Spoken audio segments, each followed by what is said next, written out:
Et je voulais aussi vous dire que marcher par la foi, marcher par la parole de Dieu, eh bien, c'est marcher par le Saint-Esprit. Dans l'évangile selon Saint Jean, au chapitre 6, verset 63, Jésus nous dit « Mes paroles sont esprit et elles sont vie. La chair n'est capable de rien. » Ici, il nous montre que dans la parole de Dieu, à mesure qu'on cherche à entrer en profondeur de la compréhension, dans la sagesse de la parole de Dieu, eh bien, on rentre en fait dans le Saint-Esprit. Et lorsqu'on choisit de marcher par la parole de Dieu, par la foi, et donc d'être alimenté constamment par la parole de Dieu, d'être branché sur la parole de Dieu, eh bien, on marche par le Saint-Esprit. Et c'est une exhortation que nous fait Saint Paul dans la lettre aux Galates, au chapitre 5, verset 16. Il écrit « Je vous le dis, marchez sous la conduite de l'Esprit Saint et vous ne risquez pas de vous faire et vous ne risquerez pas de satisfaire les convoitises de la chair. Car les tendances de la chair s'opposent à l'esprit et les tendances de l'esprit s'opposent à la chair. » Donc ici, Saint Paul nous invite à écouter le Saint-Esprit, à obéir au Saint-Esprit dans notre marche. À chaque fois qu'on a des choix à faire, eh bien, demander au Saint-Esprit quelle est la meilleure route pour nous. Et à mesure qu'on va écouter le Saint-Esprit, on va l'entendre de plus en plus rapidement et on va pouvoir orienter notre vie pour la faire se conformer à la volonté de Dieu pour nous, à ses desseins de paix et de bonheur qu'il a envisagés et qu'il a en réserve pour nous. Et donc, cette exhortation à marcher par le Saint-Esprit, eh bien, elle est rendue possible à mesure qu'on cherche à rester connecté à la parole de Dieu, à vraiment rendre nos pensées dociles à la pensée de Jésus. Et non pas à nos sens. Ne pas faire nos choix en fonction de ce que nos sens du coup et la chair ne nous le disent. Parce qu'en fait, parfois, ce que veut Dieu et le Saint-Esprit, eh bien ça entre en contradiction avec ce que nous suggère notre chair.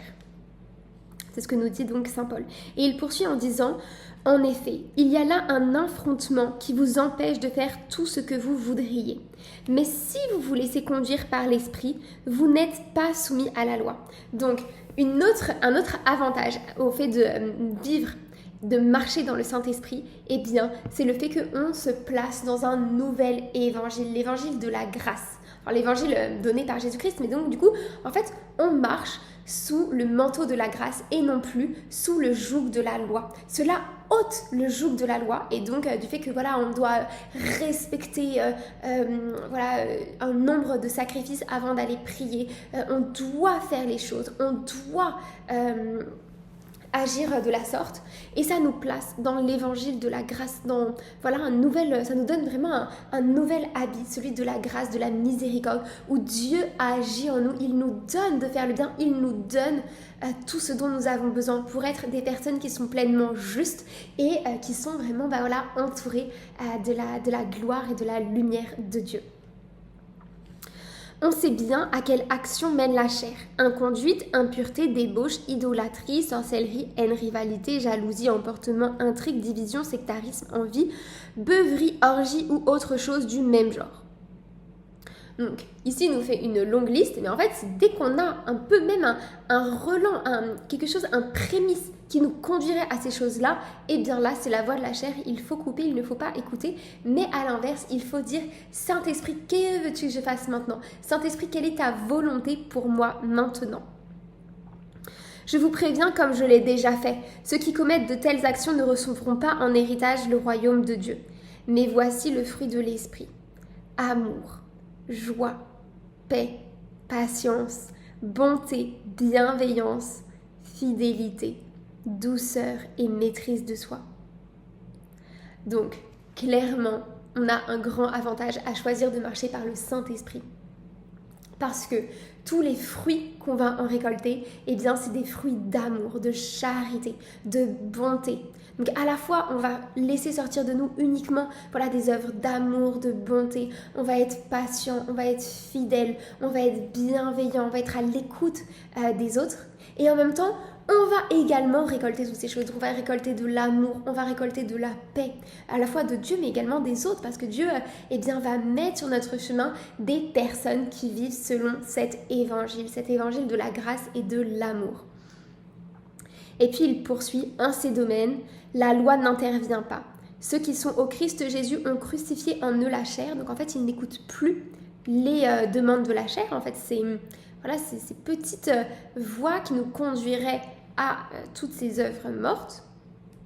Voilà, avec ses passions et ses convoitises. Puisque l'Esprit nous fait vivre, marchons sous la conduite de l'Esprit.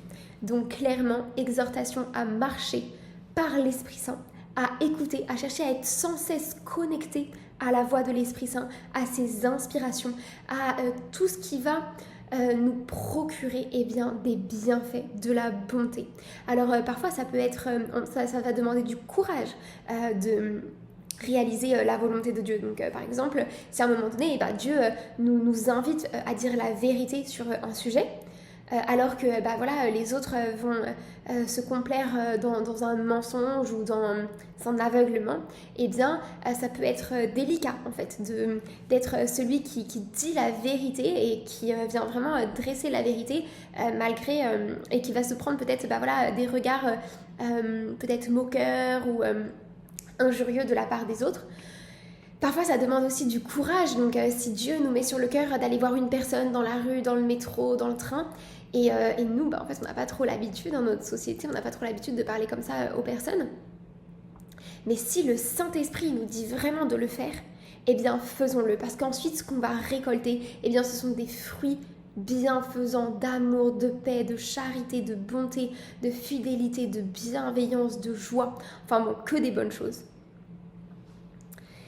Et enfin, je voulais finir ce petit topo sur le fait que marcher par la foi, c'est ce qui est agréable à Dieu. C'est la lettre aux Hébreux, au chapitre 11, nous dit qu'il est impossible de plaire à Dieu sans la foi. Et donc, la foi vient procurer à Dieu une grande joie. Dieu trouve sa joie entière dans les enfants qui ont pleinement foi en lui. Les cœurs des hommes qui sont pleinement ajustés à Dieu, ce sont ceux dont les œuvres témoignent qu'ils avaient une grande foi. Et donc, on a par exemple la vie du prophète Élie. Élie, malgré les persécutions qu'il a reçues au désert, donc en fait, Dieu lui avait demandé de s'opposer aux œuvres du roi Akab et de sa femme Jézabel, c'est ce qu'il fait. Et puis à un moment donné, ces deux personnages se retournent contre lui, donc il doit fuir au désert. Et là, au désert, méga combat spirituel. Il est en prise avec une dépression profonde, mais il continue de faire confiance à Dieu. Il continue de mettre sa foi en Dieu et de parler à Dieu en lui demandant de lui ouvrir le chemin, de lui donner une issue. Et la récompense que Élie va obtenir est grandiose parce que au moment de la mort de Élie, tout le corps de Élie est élevé dans la gloire. Il n'est pas mort d'une mort naturelle, mais il y a véritablement eu, il a été emporté dans le ciel. Je vais vous lire ce passage, donc c'est dans le 2e livre des Rois, au chapitre 2, verset 11. Il est écrit « Ils étaient en train de marcher tout en parlant ». Donc il y avait Élie et Élisée. Lorsqu'un char de feu avec des chevaux de feu les sépara, alors Élie monta au ciel dans un ouragan. Donc, même si parfois on a des moments difficiles à traverser, si on le fait dans la foi avec Dieu, la récompense que nous promet Dieu va être énorme. Et c'est ce que nous promet la lettre aux Hébreux. Au chapitre 10, verset 35, Saint Paul nous dit « Ne perdez pas votre assurance, grâce à elle, vous serez largement récompensés. » Et c'est par exemple, c'est le cas de tous les personnages qui ont eu foi en Dieu jusqu'au bout, malgré les épreuves qu'ils ont pu traverser. On pourrait penser par exemple à Job, à la fin du livre de Job, donc après avoir vraiment perdu tous ses biens, sa famille, et avoir été malade, totalement séparé de la présence sensible et de la gloire de Dieu, à la fin de cette épreuve, Dieu lui donne 2 fois plus de biens. Il lui donne une nouvelle famille majestueuse. Les nouveaux enfants de Dieu sont les plus beaux de tout le pays. Et donc, il lui donne vraiment le double sur toutes les bénédictions que Dieu avait mis dans sa vie avant l'épreuve. On peut également penser à Jésus, parce que même si voilà, il meurt sur la croix, eh bien Dieu le ressuscite dans la gloire.